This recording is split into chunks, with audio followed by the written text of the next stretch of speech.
ጤና ይስጥልኝ። ኩላሊታችን የሰውነታችን ዋነኛ የቆሻሻ ማጣሪያ ፋብሪካ እንደሆነ ታውቃላችሁ? ነገር ግን ብዙዎቻችን ጠዋት ከእንቅልፋችን ስንነሳ በምናደርጋቸው የተሳሳቱ ምርጫዎች ሳናውቀው ኩላሊታችንን እየጎዳነው እንገኛለን። ዛሬ በዚህ ቪዲዮ ጠዋት በባዶ ሆድ በመጠጣት ብቻ ኩላሊታችሁን ከመርዝ የሚያጸዱ ከጠጠርም የሚከላከሉና ዕድሜውንም የሚያራዝሙ 4 ምርጥ መጠጦችን ላስተዋውቃችሁ መጥቻለሁ። እነዚህ መጠጦች ቀላል ርካሽና በቤታችን ውስጥ በቀላሉ የምናገኛቸው ናቸው። እስከ ቪዲዮ መጨረሻ አብራችሁን ቆዩ። ከዛ በፊት ግን ቪዲዮን ላይክ ሳታደርጉ አትጀምሩ።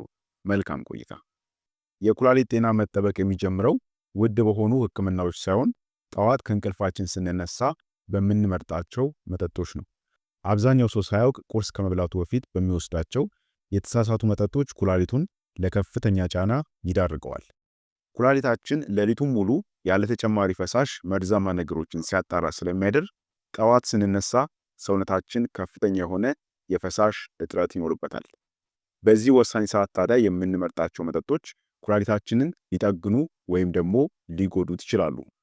አብዛኛው ሰው ሳያውቅ በሚወስዳቸው የተሳሳቱ መጠጦችም ኩላሊቱን ለጫና የሚዳርግ ቢሆንም ጠዋት ላይ በምንወስዳቸው ጤናማ አማራጮች ግን የተከማቹ ዝቃጮችን በቀላሉ ለማስወገድና እንዲሁም ደግሞ የተፈጥሮ የማጣራት ስርዓቱን ለማነቃቃት ይረዳሉ። ታዲያ ኩላሊታችንን ለማደስ ወይም ደግሞ ኩላሊታችንን ለማዳን የሚረዱ ጠዋት ላይ መጠጣት ያለብን እነዚህ 4 መጠጦች የትኞቹ ናቸው? ቀጥለን እንመልከት። አንደኛ እንዲሁም ደግሞ የመጀመሪያው የክራንቤሪ ጭማቂ ነው። ይህ መጠጥ ለኩላሊት ጤና እጅግ በጣም አስፈላጊ ነው። ዋነኛ ጥቅሙ በውስጥ ያለው የፖታሺየም መጠን ዝቅተኛ መሆኑ ነው። ይህም ኩላሊት ብዙ ሳይለፋ በቀላሉ እንዲያጣራ ያደርገዋል ማለት ነው። በተጨማሪም በቫይታሚን ሲ የበለጸገ ስለሆነ በኩላሊት ማጣራት ሂደት ውስጥ የሚፈጠሩ ጎጂ ነገሮችን ይከላከላል። ሌላው ትልቁ ጥቅሙ ደግሞ ባክቴሪያዎች በሽንት ቧንቧ ላይ እንዳይጣበቁ በማድረግ ወደ ኩላሊት ሊሰራጭ የሚችለውንም ኢንፌክሽን መከላከሉ ነው። ስትጠጡት ግን ስኳር የሌለበት ቢሆን ይመረጣል። ጣዕሙ ከጠነከረባችሁ በውሃ በጥብጣችሁ መጠጣት ትችላላችሁ። ታዲያ ይህንን ጤናማ የሆነ ኩላሊትን አርዳሽ የሚባል መጠጥ ትኩስ ክራንቤሪዎችን ለ15 እና እንዲሁም ደግሞ 10 ደቂቃዎች ያክል በውሃ ውስጥ ቀቅላችሁ በማጥለል የራሳችሁን ተፈጥሯዊ ጭማቂ ማዘጋጀት ትችላላችሁ። ካልሆነ ደግሞ ታሽገው የሚሸጡ ዝግጁ የሆኑ ጭማቂዎች አሉ፣ የክራንቤሪ ጭማቂዎች ማለት ነው። እነሱን በሱፐርማርኬትና እንዲሁም ደግሞ በፋርማሲ የምታገኙ ይሆናል። ታዲያ ግን የታሸጉትን ስትገዙ በፍጹም ስኳር ያልተጨመረበትን መምረጥ ይኖርባችኋል። ጣዕሙም በጣም ከጠነከረባችሁ በ1 ለ3 መጠን ይሄ ማለት 1 ስኒ ጭማቂ በ3 ስኒ ውሃ በጥብጣችሁ መጠጣት ትችላላችሁ ማለት ነው። ታዲያ ይህንን ጠዋት ከእንቅልፋችሁ ስትነሱ ሰውነታችሁ በፈሳሽ ጥም ስለሚደርቅ በባዶ ሆዳችሁ ብትጠጡት የሚመረጥ ነው። ይህም ባክቴሪያዎችና ቆሻሻዎችን በሽንት ቧንቧ ውስጥ ሳይከማቹ ቀድመው እንዲወገዱ ይረዳል። ለተጨማሪ ጥቅምም ጥቂት የሆነ ሎሚ ጭማቂ ወይም ደግሞ በጣም ትንሽ ማር መጨመር ትችላላችሁ። ሁለተኛው መጠጥ አረንጓዴ ሻይ ነው። አረንጓዴ ሻይ በውስጡ ባሉት ካቴቺን በተባሉ ተፈጥሯዊ ንጥረ ነገሮች አማካኝነት የኩላሊት ሕዋሳትን ከጉዳትና ከቁስለት ይጠብቃቸዋል። በተጨማሪም በሽንት ውስጥ የጠጠር መፈጠርን በመቀነስ እናም ደግሞ የደም ግፊትን በማስተካከል ኩላሊት ላይ የሚፈጠርን ጫናም ይቀንሳል። አረንጓዴ ሻይ ስታዘጋጁ ውሃው በጣም መፍላት የለበትም። ከመፍላቱ ትንሽ ቀደም ብሎ ቢሆን ይመረጣል። ውሃው በጣም ከፈላ በውስጡ ያሉትን ጠቃሚ ንጥረ ነገሮች ሊያጠፋቸው ስለሚችል ነው።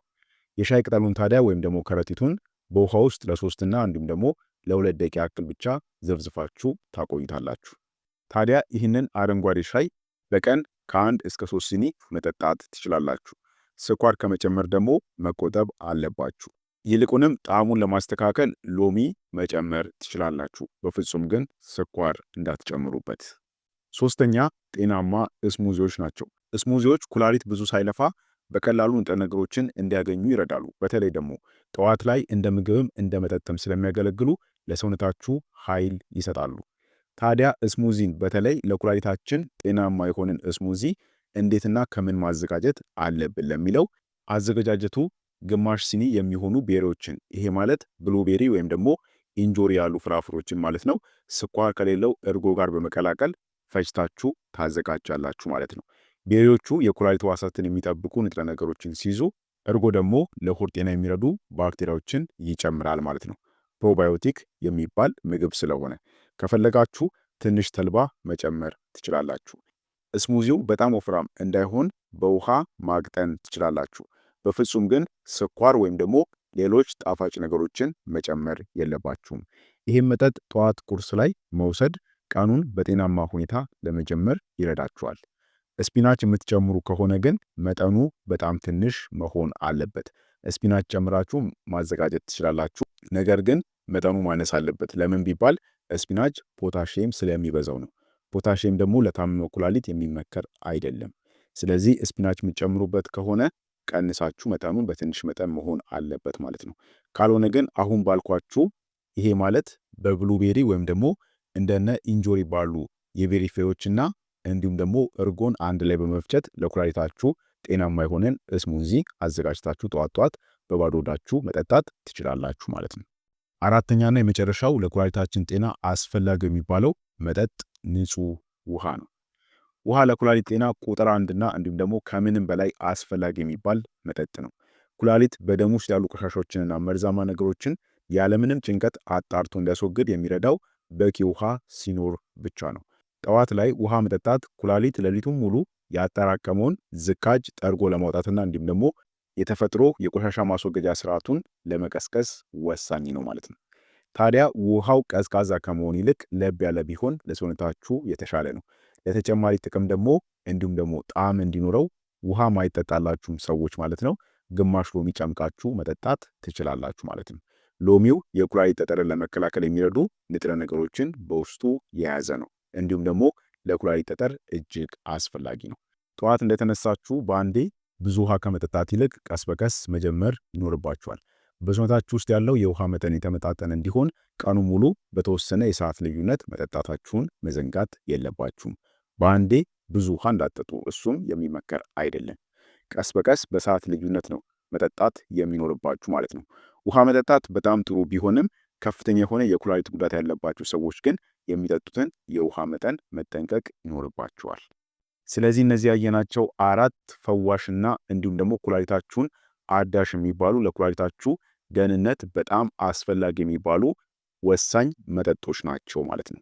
እነዚህ መጠጦች ጠዋት መጠጣት ልምዳችሁ ብታደርጉ በኩላሊታችሁ ጤና ላይ ከፍተኛ የሆነ ለውጥን ታገኛላችሁ።